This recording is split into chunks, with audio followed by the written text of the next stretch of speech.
Hi guys, आज हम 11th class का जो फर्स्ट चैप्टर है सेट थ्योरी उसके बारे में पढ़ेंगे। जो सेट थ्योरी है उसमें सेट जो होता है उसका जो डेफिनेशन है वो ये कहता है कि a set is a collection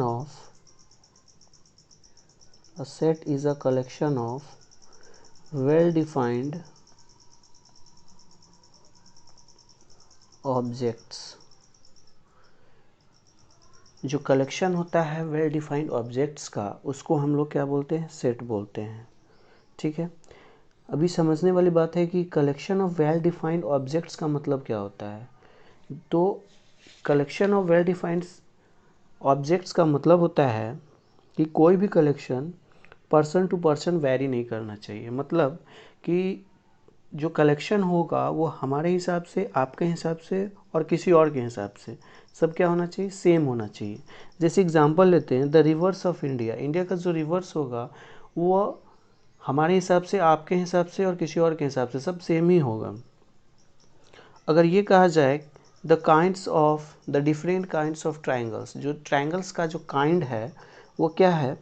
वो क्या होगा? सबके लिए सेम ही होगा, ऐसा नहीं कि अलग अलग होगा। जैसे द रिवर्स ऑफ इंडिया, दूसरा एग्जाम्पल जो है वेरियस काइंड्स ऑफ ट्राइंगल्स। तो ये क्या है? सबके लिए एक ही जैसा होगा, पर्सन टू पर्सन वेरी नहीं करेगा। ठीक है, जैसे एक और एग्जांपल लिया जाए कि odd natural numbers less than 10। Odd natural numbers जो 10 से छोटा हो, odd natural numbers less than 10। तो ये odd natural numbers less than 10 क्या होगा? That is 1, 3, 5, 7, 9। ये सबके हिसाब से यही होगा। ऐसा नहीं कि हमारे हिसाब से 1, 3, 5, 7, 9, आपके हिसाब से कुछ और उनके हिसाब से कुछ और। सभी के हिसाब से सेम ही होगा, पर्सन टू पर्सन वेरी नहीं करेगा।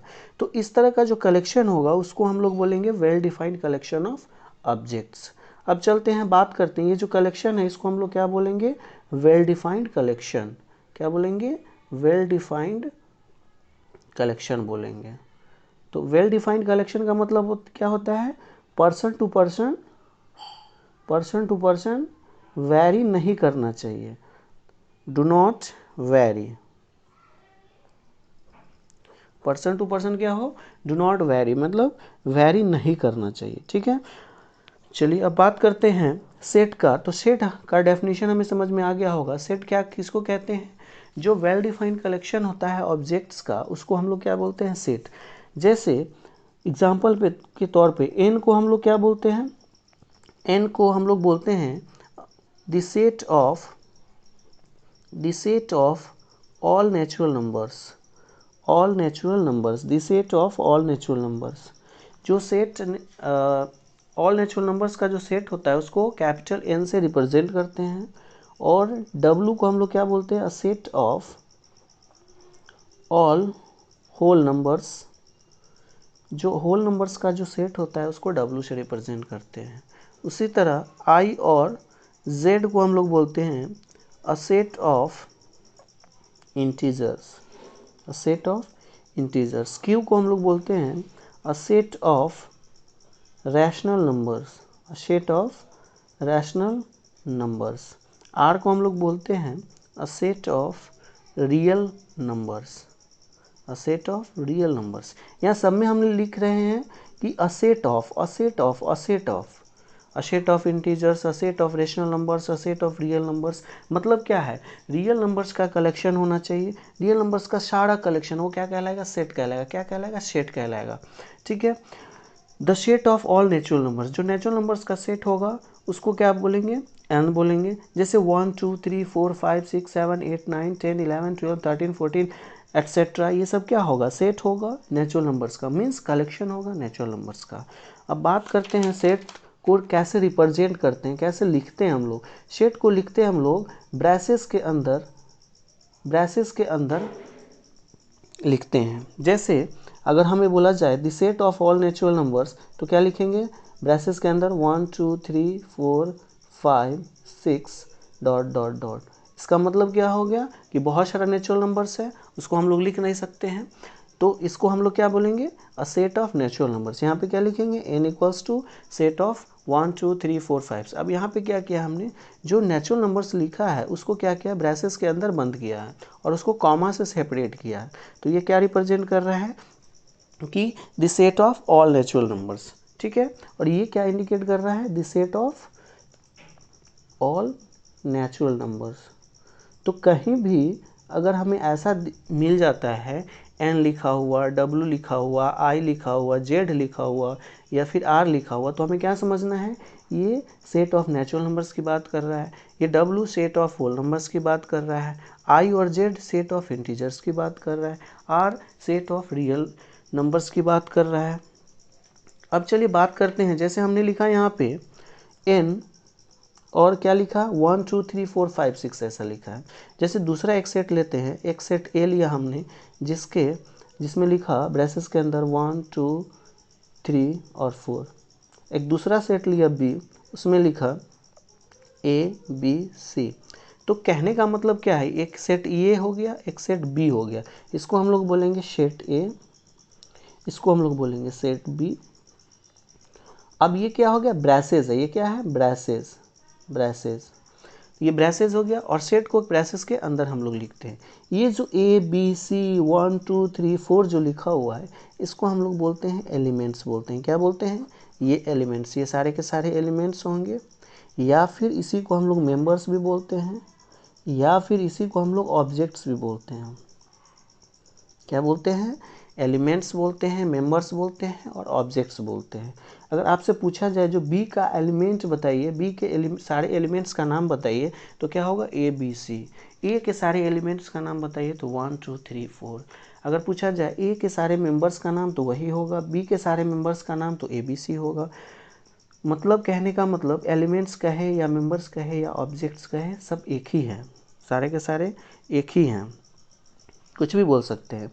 अब जैसे हमने यहाँ पे लिखा है कैपिटल ए और यहाँ पे लिखा है स्मॉल ए, तो जो सेट होता है, सेट, उसको हम लोग इंग्लिश अल्फ़ाबेट के कैपिटल लेटर से हम लोग रिप्रेजेंट करते हैं। किससे करते हैं, इंग्लिश अल्फ़ाबेट के कैपिटल लेटर से रिप्रेजेंट करते हैं। सेट को हम लोग किससे रिप्रेजेंट करते हैं, कैपिटल लेटर से। जैसे हो गया a b c d x y, ये सब क्या है, ये रिप्रेजेंटेशन है। किसका रिप्रेजेंटेशन है, सेट का रिप्रेजेंटेशन है, ये सारे के सारे सेट का रिप्रेजेंटेशन है। अब हमने लिखा है ए बी सी, ये जो ए बी सी क्या है, ये ए बी सी जो है यहाँ पे ए बी सी, ये सारा एलिमेंट्स हैं। तो एलिमेंट्स को हम लोग किससे से रिप्रेजेंट करेंगे, इंग्लिश अल्फ़ाबेट के स्मॉल लेटर से रिप्रेजेंट करेंगे। किससे रिप्रेजेंट करेंगे, स्मॉल लेटर से रिप्रेजेंट करेंगे। इंग्लिश अल्फ़ाबेट के स्मॉल लेटर से हम लोग एलिमेंट्स को रिप्रेजेंट करते हैं, ठीक है। तो चलिए अब जैसे मैं एक सेट लेते हैं, सेट ए जिसका एलिमेंट है ए बी सी, ठीक है। एक तो यहाँ पे हमने लिखा है ए बी सी। अब इसको क्या लिखेंगे, ए is an element of, A is an element of set A is an element of set ए जो है सेट ए का एलिमेंट है। इसको और दूसरे ढंग से क्या लिखेंगे, क्या लिखा हमने, ए is an element of set ए, तो इसको और दूसरे ढंग से क्या लिखेंगे, ए बिलोंग्स टू ए। क्या लिखेंगे, ए बिलोंग्स टू ए। हमने यहाँ पे क्या लिखा है, A is an element of set A, इसको क्या लिखेंगे, A belongs to A, capital A, ठीक है। तो यहाँ पे ए क्या है, सेट है, ये स्मॉल ए क्या है, एलिमेंट है। मतलब क्या हो गया, एक ये जो एलिमेंट ए है वो सेट ए का क्या है, एलिमेंट है, ठीक है। ये स्मॉल ए जो है सेट ए का एलिमेंट है। इसको और दूसरे ढंग से क्या लिखेंगे, ए ग्रीक सिंबल जो है, ग्रीक सिंबल ये ऐसे लिखते हैं हम लोग, ग्रीक सिंबल ए, इसको हम लोग जैसे ये लिखा हमने ग्रीक सिंबल, ये जो है ये इसको बोलते हैं ग्रीक सिंबल। क्या बोलते हैं, ग्रीक सिंबल इसको बोलते हैं ग्रीक सिंबल एप्सिलॉन। क्या बोलते हैं, ग्रीक सिंबल एप्सिलॉन, ठीक है। इसका मतलब क्या होता है, ए यहाँ पे लिखा है हमने, ए ग्रीक सिंबल ए। इसका मतलब है कि ए बिलोंग्स टू ए। क्या मतलब इसका? ए जो है बिलोंग्स टू ए। ए जो है ए से बिलोंग्स करता है। ठीक है, क्या करता है? A belongs to A. इसका मतलब क्या हो गया? A is an element of set A. ठीक है, A is an element of set A. ये जो ए जो है वो एलिमेंट है सेट ए का। इसको हम लोग पढ़ेंगे क्या? इसका मतलब क्या होता है? इसका मतलब होता है बिलोंग्स टू। इसका मतलब क्या होता है? Belongs to. तो इसको और दूसरे ढंग से क्या बोलेंगे? A belongs to a. ठीक है, क्या बोलेंगे इसको? ए बिलोंग्स टू ए। ए जो है सेट ए से ताल्लुक रखता है। अब दूसरा एग्जाम्पल लेते हैं हम लोग। जैसे हमने लिया एक एग्जाम्पल ए 1 2 3 4। ठीक है, दूसरा सेट लिया बी और यहाँ पे लिखा हमने ए बी सी। ठीक है, तो इसको हम लोग क्या बोलेंगे? जो ए एलिमेंट है वो ए जो है वो एलिमेंट है सेट बी का। Means that A belongs to B. ठीक है, B belongs to B, C belongs to B. ठीक है, इसको हम लोग क्या लिखेंगे?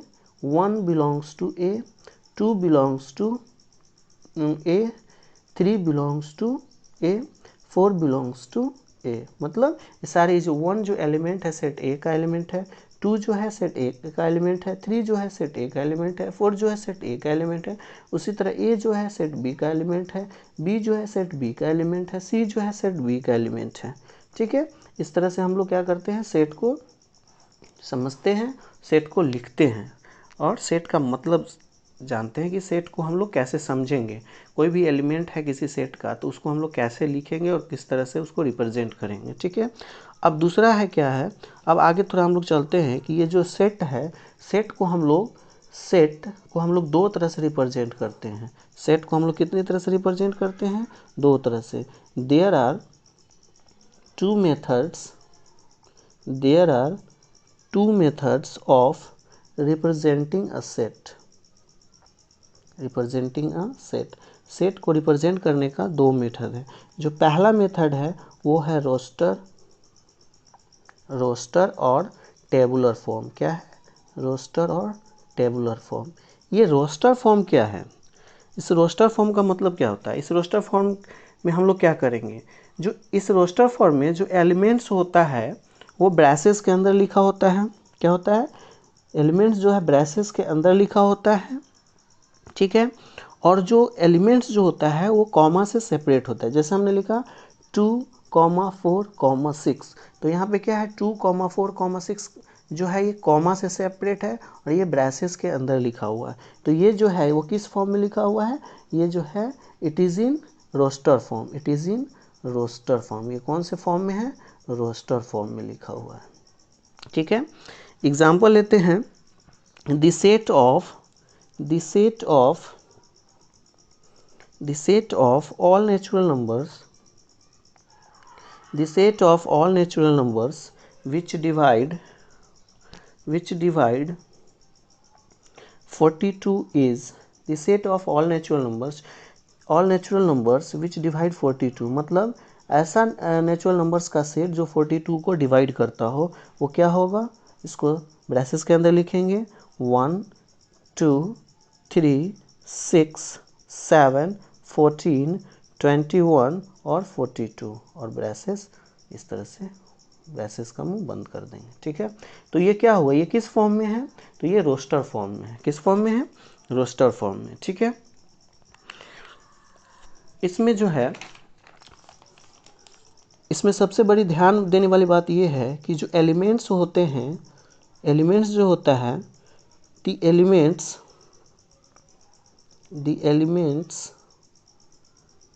Elements in the roster form the elements in the roster form are listed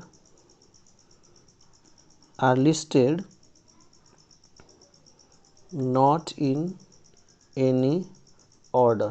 कोई भी ऑर्डर में लिखा हुआ नहीं होता। एग्जाम्पल जिसका देखेंगे, जैसे अगर सेट हमने लिखा है 1 3 जो पहला जो हमने सेट लिखा था 1 2 3 6 7 14 21 42, इस सेट को हम लोग किसी भी ऑर्डर में लिख सकते हैं। ऐसा नहीं कि इसी ऑर्डर में हमें लिखना है, इसको हम लोग ऐसे भी लिख सकते हैं 1 3 7 14 21 6 42, ठीक है।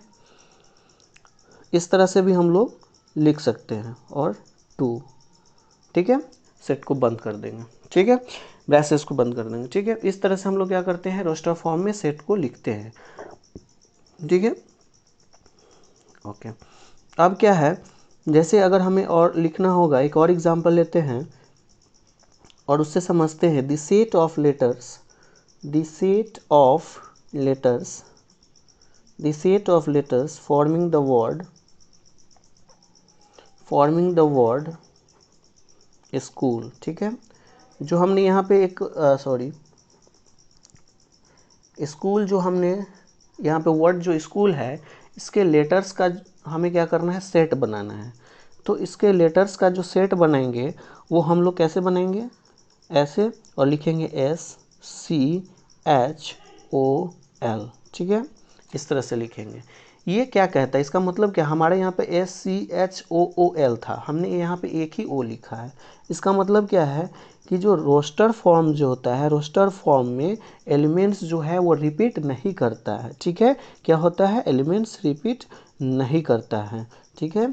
क्या होता है, रिपीट नहीं करता है, means in roster form an element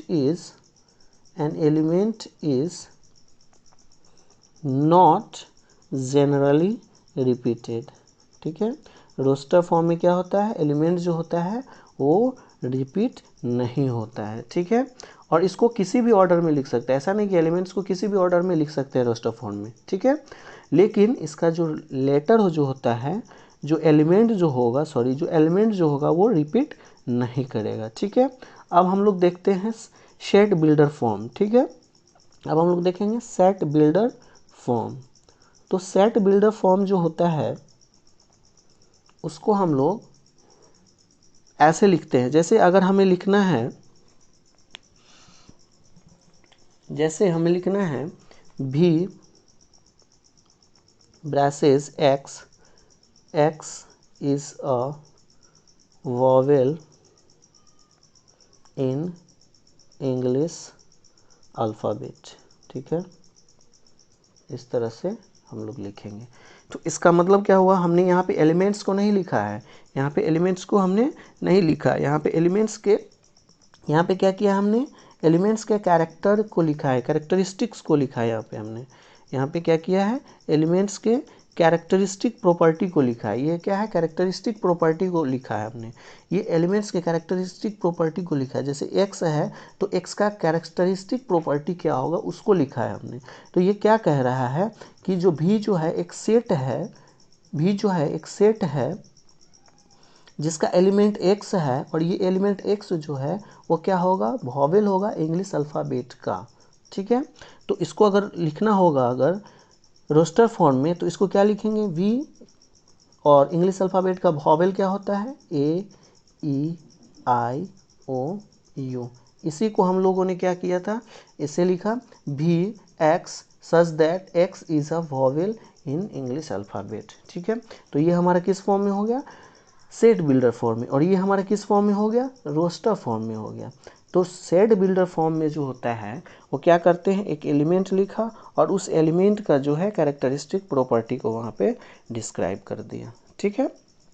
इस तरह से हम लोग लिखते हैं। अब सेट बिल्डर फॉर्म में समझने वाली बात है, जैसे हमने ब्रैसेस लिखा है, तो ब्रैसेस का मतलब क्या होता है, ब्रैसेस का जो मतलब होता है वो ये होता है कि ये ब्रैसेस का मतलब होता है, ब्रैसेस का मतलब जो होता है वो ये कहता है दी सेट ऑफ ऑल। क्या होता है, दी सेट ऑफ ऑल। ये जो ब्रैसेस लिखा हुआ है, इस ब्रैसेस का मतलब क्या होता है, दी सेट ऑफ ऑल। किस फॉर्म में, इन सेट बिल्डर फॉर्म। किसमें, इन set builder form. Set builder form में ब्रैसेस का मतलब क्या होता है, द सेट ऑफ ऑल। क्या होता है, द सेट ऑफ ऑल। अब यहाँ पे लिखा हुआ है अब फिर से लिखते हैं, यहाँ पे लिखा हुआ है जैसे कि भी x is a vowel in English alphabet. ठीक है, तो इसका मतलब क्या, ब्रैसेस का मतलब हो गया, इस ब्रैसेस का मतलब हो गया द सेट ऑफ ऑल, और ये क्या हो गया एक्स। ठीक है, और ये कॉलन जो होता है, कॉलन, इस कॉलन का मतलब होता है, इस कॉलन का मतलब होता है सच दैट। क्या होता है, कॉलन का मतलब होता है सच दैट। ठीक है, कॉलन का मतलब क्या होता है, सच दैट। तो हम यहाँ पे क्या लिखेंगे, the set of all x such that. ठीक है, क्या लिखेंगे, the set of all x सच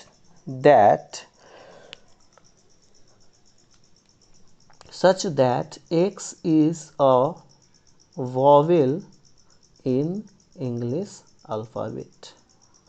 ठीक है, समझ में आ रहा होगा। हमने क्या किया है, जो ब्रैसेस था, ब्रैसेस के बदले हमने यहाँ पे लिखा है the set of all x, और कॉलन के बदले हमने क्या लिखा है, सच दैट। इसके बदले सच दैट लिखा है और ब्रैसेस के बदले ये लिखा है। तो इसको कैसे रीड करेंगे, the set of all x such that x is a vowel in English alphabet. इस तरह से लिखेंगे हम लोग। ठीक है, समझ में आया। दूसरा एग्जाम्पल लेते हैं, जैसे हमने लिखा x is a natural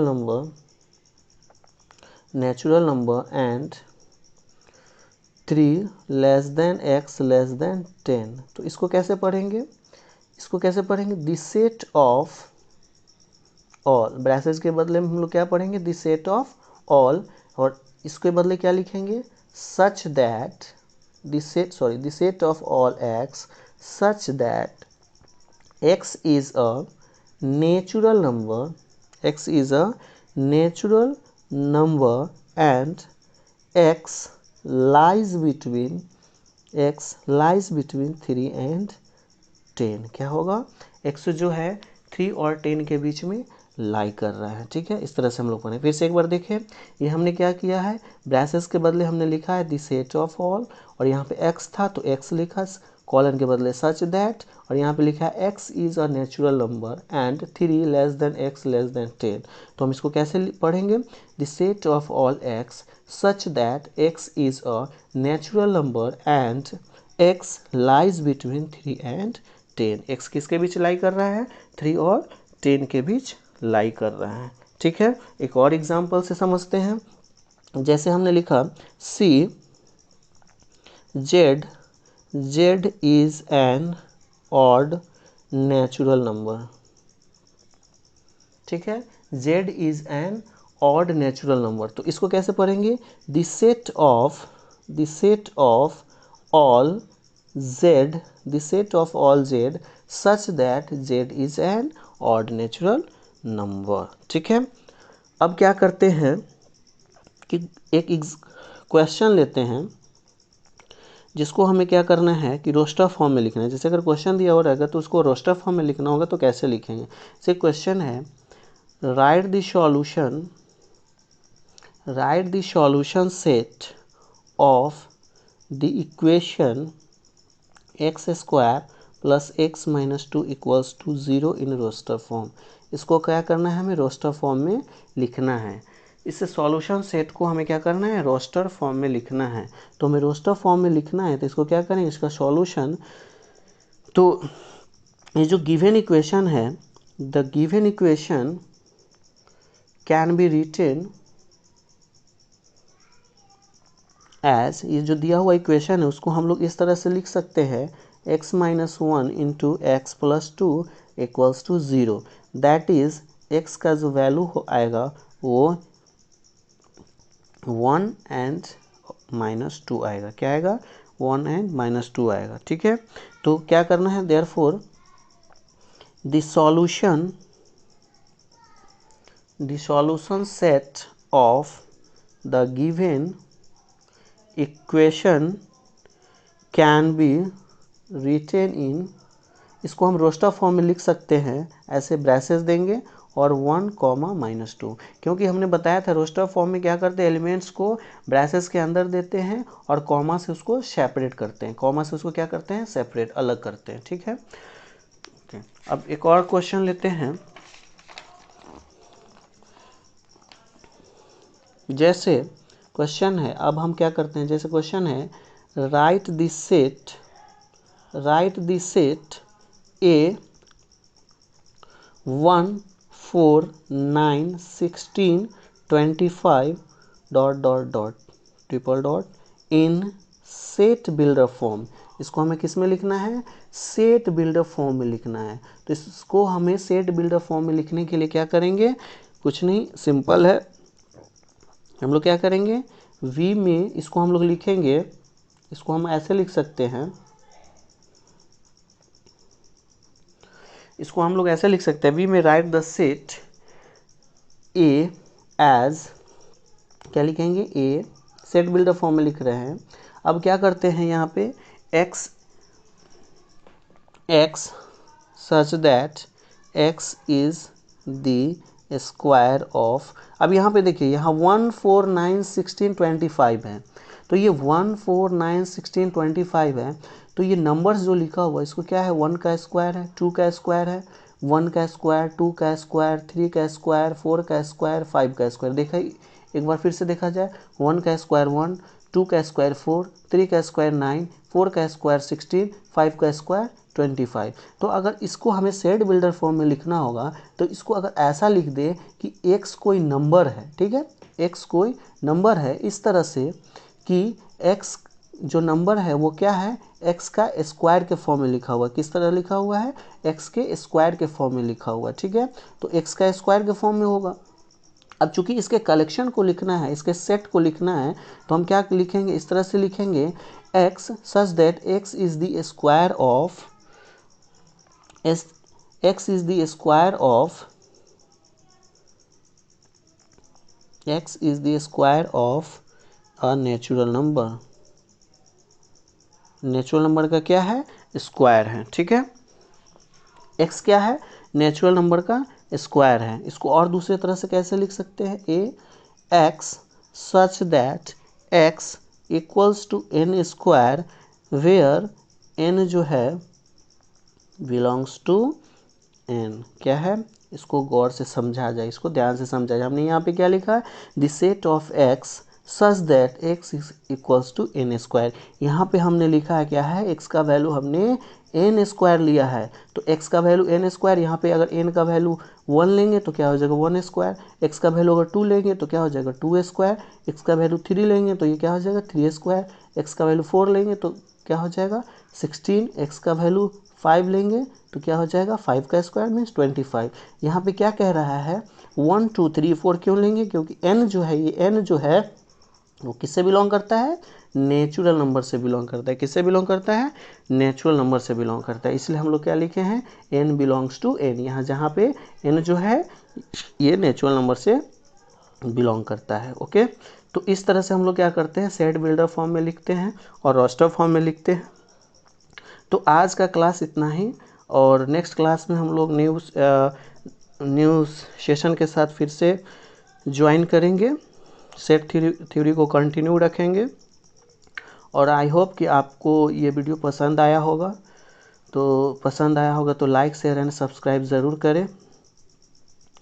okay, तब तक के लिए good day, have a nice day, thank you. और फिर एक नए वीडियो के साथ हम लोग फिर से जुड़ेंगे। Okay, thank you.